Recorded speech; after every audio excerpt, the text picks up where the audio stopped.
benya kani Drani Alioni Apirini Otokoni Suru aduninga mawale Mungu ni benya kani Drani Alioni Apirini Otokoni Alpha Mari Maza Momi Masi Maku Mori Maikata Mayeta Maifuta Mafita Mamuza Maidoza Matesa Guru Chodi Mijola Libe Dimili Dimila Libe Dimili Dimila Libe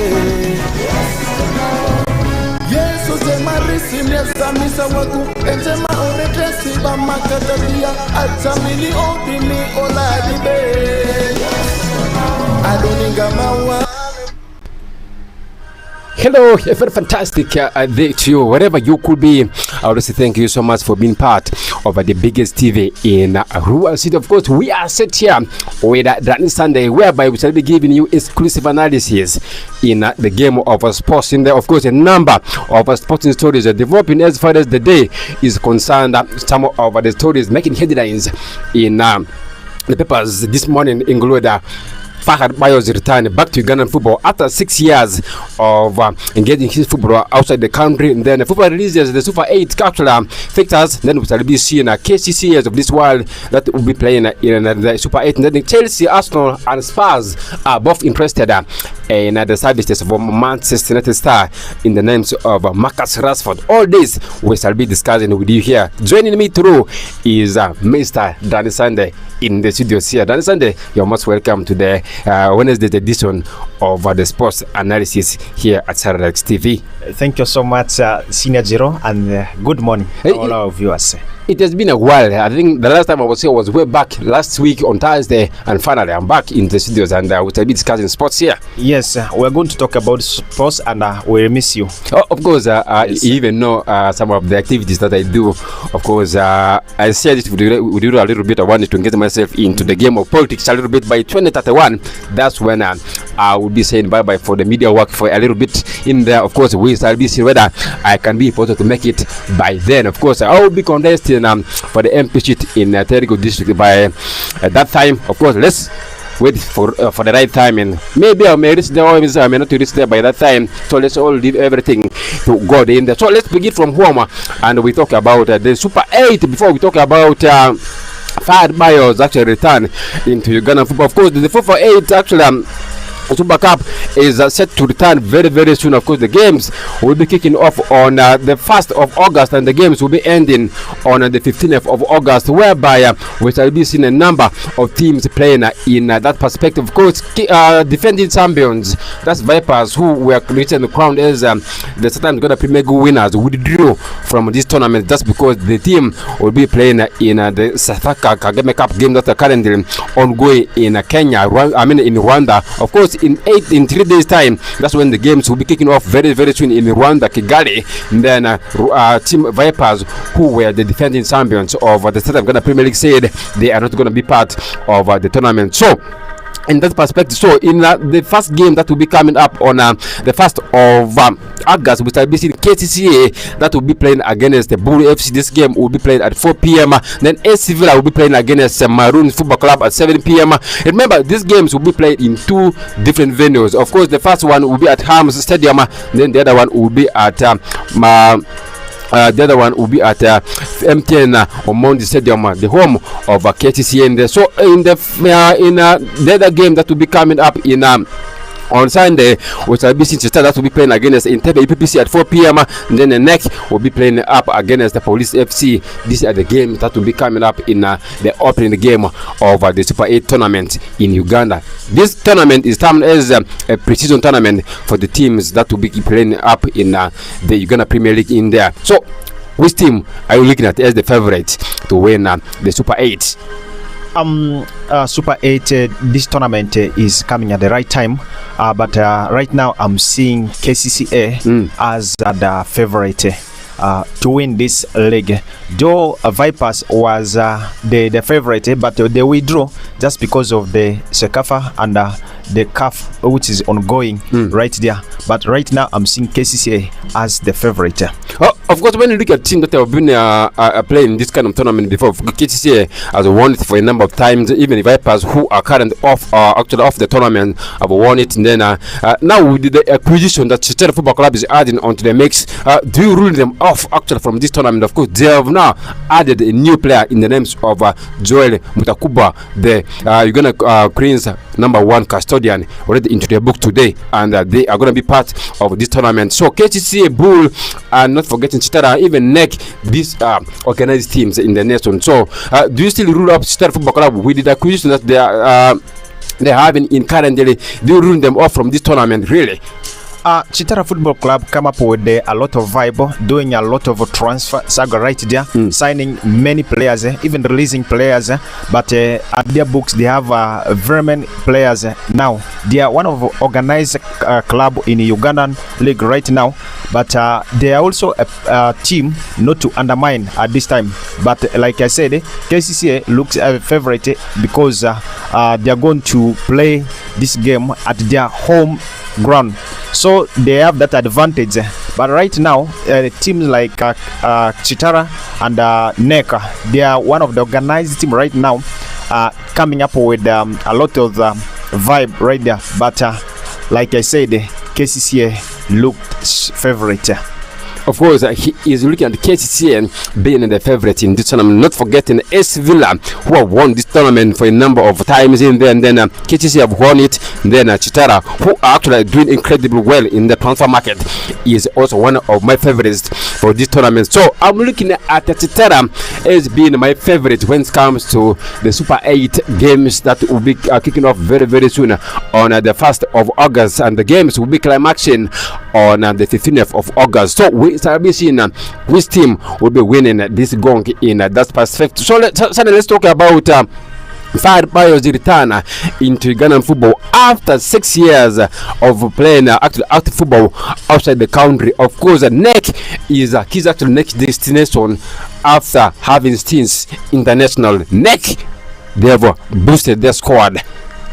Chitara are boosting, Vipers are boosting, KCCA are boosting, URA are boosting, S+ are boosting. Now with Fired by our own from Western region joining NEC Football Club, one of the most institutional clubs in the country that has done tremendous very well in the last 3 seasons. Now they've added one of the most experienced players into their books in the names of Fired Bayo, one of the most prolific strikers in Ugandan football. He is already into the team of NEC. How ready should NEC prepare themselves to receive him in the Southern Ghana Premier League? By the way, NEC Football Club, this is the club I was talking about. They are doing well when it's come to transfer issues right there. Signing Bayo at this particular time is going to be one of the biggest transfer currently, because we all know how Fired Bayo has been doing his thing, playing in very many clubs, not only in Uganda but across the world. Right, they are playing in Israel, playing there in even the Czech Republic, in very many clubs. But we thought he will even be crossing to Europe, playing the maybe second tier of the league there, or even in the Uganda in English Premier League, because we all know his quality playing at home with the big clubs. So we all know how far Bayo was, but currently playing at going to playing at NEC Football Club. This is gonna be another statement, meaning NEC is gonna be the club. We're not going to look it around as a simple thing. They are going to be a club that can challenge the title. They are going to make it together with the clubs like KCCA, Vipers, Chitara coming in the mix. But right now, I'm seeing this transfer is going to help NEC so much, because Fired Bayo, with his experience, he's going to add a lot of things in the team. What special thing do you think that Fired Bayo will be contributing to this team of NEC Football Club? I'm seeing that attacking area, because of late, when you look at NEC Football Club, they have been lacking that goal scoring opportunity. they have been looking for that striker that can easily score, that not even missing chances, but bringing Adebayo at this time. I think it's going to be one of the special thing that can add the attacking force. That is exactly what I'm going to look at. Let's first talk about the international quality that he's bringing to this team. How motivated do you think Adebayo's actual arrival at NEC will be boosting the squad? Of course, he's going to bring a lot of qualities there because he has been playing for very many clubs there under different coaches, meaning he'll be coming up with different qualities that will boost the club, especially in the attacking role, because all the players will be focusing on him, making sure that he is the man to lead the line. Alright, the Adebayo we're talking about has have a number of seasons here in Ugandan football. He has played for Vipers Football Club, he has played for Porani Football Club, and then before he actually left Vipers to join Israel side, and of course he has had a number of stints here in Uganda, and Adebayo has played in Israel. Like Sunday said, he has played for a number of teams in Zanzibar, including Bitcoin. He has played for the team, he has played for Sadat in Israel. He has equally played for Benin in Israel, not forgetting stints that he also played in Viskov in Czech Republic, Wallo in there. Of course, these are some of the games that he has played in Ethiopia, and then he also played in North Macedonia for a team called Vada in that perspective. So he is one of the most experienced players and one of the most decorated players that Team NEC has added into the books, of course, of his versatility. He can play as a number 9, he can play as a number 10. He is going to be one of the big players that who is going to be actually improving the team of NEC in it. So let's talk about the transfers in Europe. The biggest one is Garnacho's story. Of course, after Chelsea Football Club signing Morgan Rogers from Aston Villa for a record fee of around £117 million, the team is already gearing up for another exit, and one of the players that Chelsea wants to offload is Alejandro Garnacho. That they have just signed new from Manchester United in September last year, and they are saying that they are ready to sell him off. In there, of course, Aston Villa are saying that they are interested in the services, and the deal has gone into advanced stages already, and a player in the name of Alejandro Garnacho is being touted to join Aston Villa on loan. How good could this guy's move be for Aston Villa in that perspective, in case it materializes? Yes, Alejandro Garnacho playing for Manchester United and then heading to Chelsea Football Club.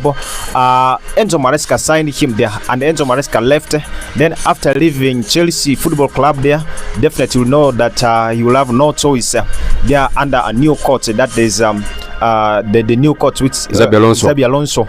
But the Chelsea have some other players there, the likes of Neto, the likes of Compalma, though he's playing a little bit in the midfield. There players like Estevao.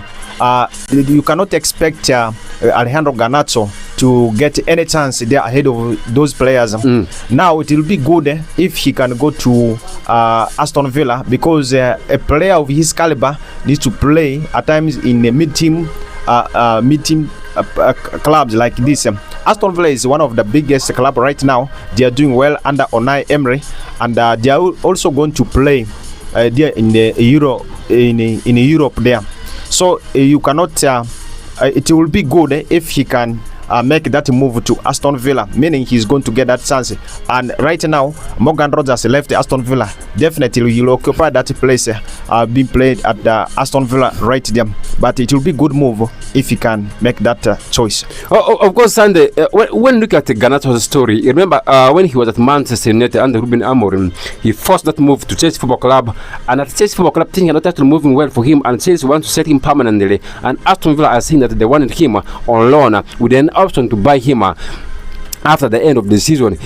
So was that one really a rash decision that Garnacho took to leave Manchester United? Of course, from Manchester United now to Chelsea, from Chelsea now to Aston Villa. Was that really a rash decision that he took? For me, it's a rash decision because when you wanted to, when you're in a team, when you are forcing a move like this, at times it has bad effect. Yes. It happens with the very many players, even in the local, even in the Europe there. It happens with the Mohamed Saban right here at Tondopraka Football Club. He forced that move way back. And then from there, look at what he was been going through. And even it happens with Alexis Sanchez when he forced that move from Arsenal to Manchester United. He became a flop. It happened with very many very many players there. But Marcus Rashford forcing that move from Manchester United, for him, he was expecting to play in a first team. But at that time, Manchester United had other players, other options, which they can even play ahead of him. So he decided to force that move. At Chelsea, though there are other players there, Chelsea started to play him, and right now, like I told you, he only scored once at the Chelsea Football Club, yes, which is not good at a player like Alejandro Garnacho. He could even played for Argentina, but he was not called, meaning a lot of things has been happening with the player who forced their move. Let's talk about Garnacho's actual presence when it comes to the attacking power in there. Remember, when he was at Manchester United, he was doing that actually extremely very well. Hitting that acrobatic against Everton was one of the most stunning goals that he has ever scored in his career. And at Chelsea Football Club, things are not been working out for him. Do you think that going to Aston Villa is going to be the best option for him to redeem himself in the game? It will only depend if he was given that chance to prove himself. Yes. But if Unai Emery just sign him, but just keeping him on bench, I don't think he will even prove himself. Garnacho we used to know at Manchester United earlier on, but right now at Aston Villa, there are some other players there whom he's also going to compete with if he wanted to redeem his talent once again.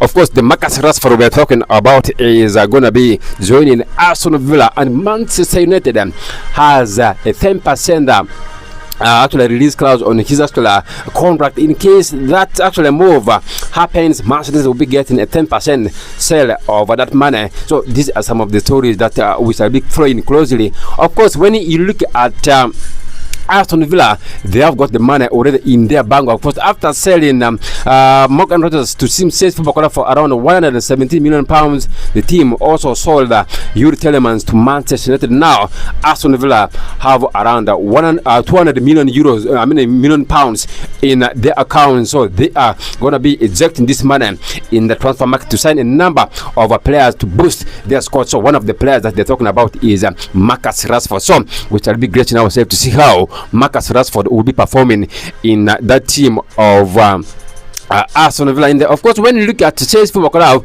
they have already added players into their book. Of course, they have already added Morgan Rodgers, like I said, from Aston Villa. Then they also added a player in the names of Giovanni Quanda. Remember, they signed this guy last season, and he was given actually along there in that club at Sporting CP. Now he is going to be part of the Chelsea project under Xabi Alonso, and Xabi Alonso is saying that Marcus Rashford, not Marcus Rashford says, but Alejandro Garnacho is a surplus to requirement to his actual squad in there. So let's leave that and talk about Manchester United a little bit. Of course, Chelsea, Aston Villa, not forgetting Arsenal, even Spurs, they are all interested in the services of Manchester United to actually start in the name of Marcus Rashford. After having a deal flopped with the Barcelona Football Club, now clubs have now started actually find the interest in the services of Marcus Rashford. Could Marcus Rashford leave Manchester United? Of course, he is on a hot demand in the market. Arsenal, Chelsea, Aston Villa, including Spurs, they are all interested in his service, but Manchester United is saying that they cannot sell Marcus Rashford to a Premier League rival.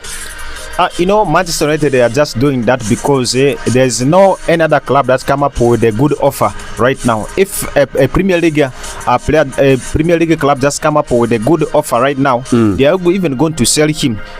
Some of the players. There was a time Cesc Fabregas say he's never going to play for Chelsea Football Club, but at times there was a time he played for Chelsea Football Club. It is all about money.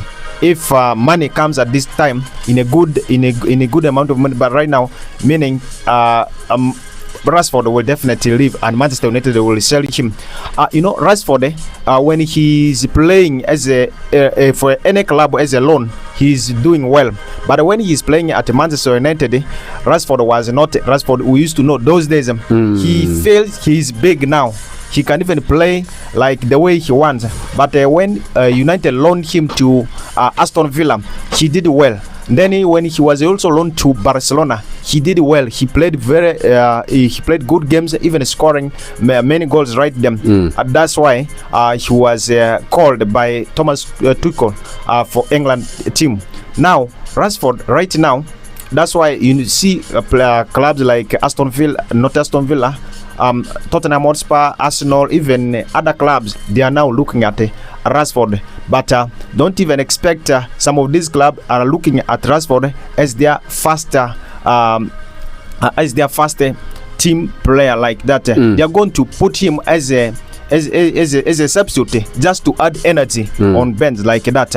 But Rashford, I also expect him to leave Manchester United at this time. You expect Marcus Rashford to leave Manchester United, and then Manchester United have never added attackers in their book. Of course, they wanted the services of Kuncheto Somerville from West Ham United, and per the stories, Kuncheto Somerville is crossing over to Saudi Pro League into the team of Al Hilal in there. So Manchester United is left with less options when it comes to the final third. And do you expect Manchester United to sell this guy also? Definitely, Manchester United, they're just keeping tab because they are looking at a good offer right now. But I'm seeing if they can also sell this guy, it will be good option so that they will go out there on the market looking for another good winger that can add option there. They have signed this younger player from Tottenham Hotspur, Thompson. He's very young, 18. I don't see him going straight to the first team, but they still have players like Amad Diallo. Mbeumo can even also play on the flanks. Even Kona can play on the flanks. But they need to add players. They can also go right now and they talk to West Ham about Somerville. Somerville is already crossing over to Saudi Pro League. Of course, West Ham already sold him to Al Hilal already for £60 million. Yeah, but now they need to sign other players. They need to go out there because transfer is still. Because for me, Marcus Rashford, it's high time for him to leave Manchester United. Sunday thinks it's high time that Marcus Rashford needs to leave Manchester United in there. Of course, the Manchester United hierarchy do not want to sell Marcus Rashford to another English club, so they are looking at offers outside the country. In there, of course, at Villa Park, of course, Aston Villa's Argentine goalkeeper Emiliano Martinez, 33, is a target for Juventus, while Arsenal are also interested in Villa's 28-year-old English defender Ezri Konsa. This is according to the Telegraph. Is it high time that Aston Villa needed to let go of Emiliano Martinez, who had a stellar season with Argentina in the World Cup? Also, not forgetting they actually defender in the names of Ezri Konsa, who also had good times with England in the World Cup. Is it high time that Aston Villa needed to release some of these players off, really? It's not a high time for Aston Villa, looking at the performance of Emiliano Martinez at World Cup. Even Ezri Konsa, he's a good player, playing well in that defense of Aston Villa. And right now, Arsenal is now knocking the door that they need Ezri Konsa. And this one player, the goalkeeper himself, that is Martinez, leaving at this time is not a good idea, because Aston Villa, if they wanted to compete in this coming Premier League gong together with not only Premier League but other league, if they wanted to compete, and it's not high time for them to release these two players. They already released Morgan Rogers, even Euron Telemann, but it's not good idea because they have not had some of the good players already in their books. But releasing players at this crucial time, it's not good. Right now, Emiliano Martinez is still hot. Looking at those saves he made in the final, not only in the final but other games, he was hot, very hot. Not a player to joke. It's not a good idea for me. of course, he is looking at Aston Villa keeping all these players at their disposal. Of course, Aston Villa will be playing in the Champions League also. In the, of course, at City grounds, of course, Nottingham Forest are in advanced talks to sign the Sporting CP and Ivory Coast defender Osman Diomate 22.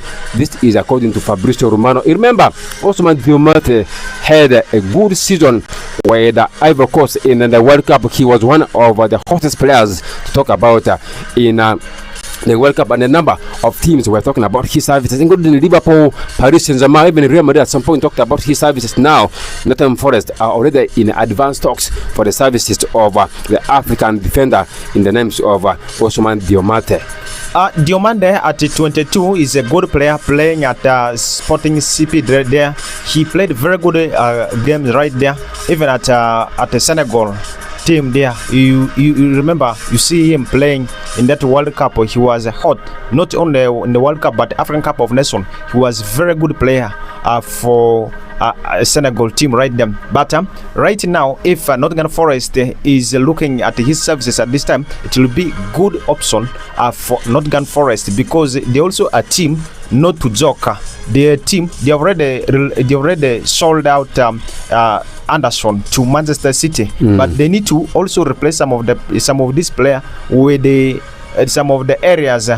Because releasing players, meaning you need to also balance the book, buying some good players to compete in the league.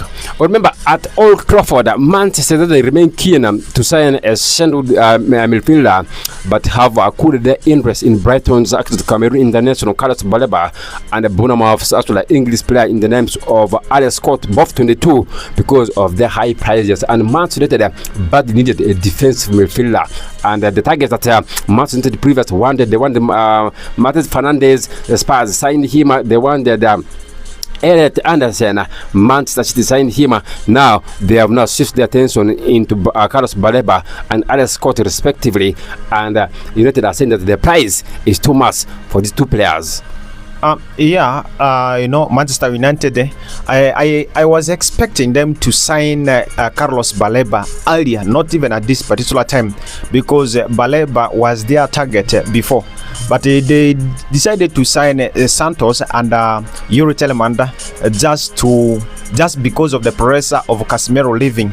But right now, going back to Carlos Baleba and Scott is one of the best player when it's come to English Premier League players right there. Was very good playing for Bournemouth there, and not only that, even looking at this quality of Carlos Baleba in that defensive midfield right there, he was operating well. But right now Manchester United is saying that the price are too high for them. But what else are they going to do to make sure that they are complete with the midfield? Right now they are not even active in the transfer, only signing 2 players, but other clubs are signing very many players right there. Like Spurs Football Club there, they are signing players, not only Spurs but other players, other club. But United only relying on in the midfield, but the defensive area they are not doing well. Even attacking, they are not doing well when it's come to transfer right there. But it's not good if they are saying the price tag is high.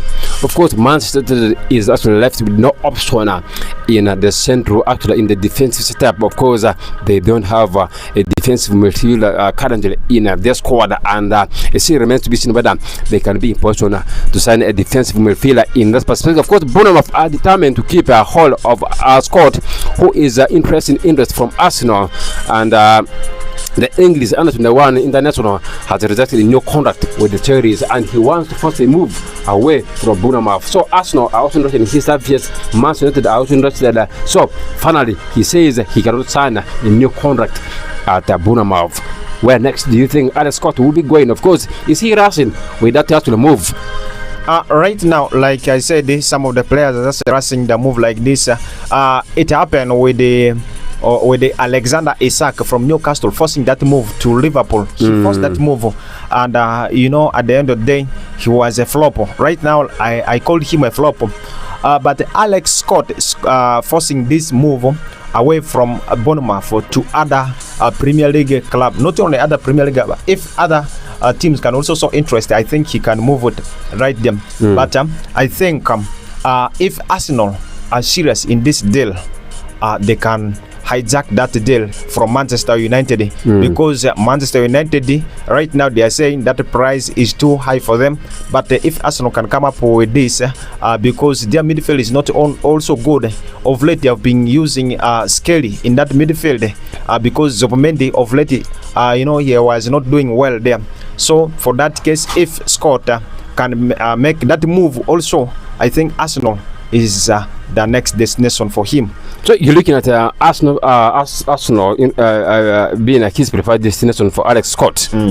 So at Manchester United, he was going to be having that upper hand of playing a game in the game of Manchester United. Now, rejecting a new contract actual extension at Bournemouth is going to be one of the things that is going to be affecting his football. Of course, sometimes when you make decisions like this, you have to make it once. Yes, that's why I'm looking at this. I told you some of the players before, players like Alexander Isak, forcing that move from Newcastle to Liverpool Football Club. He became a flop, but right now Alex Scott is trying to force this move. I think playing at Manchester United will also be a perfect for him.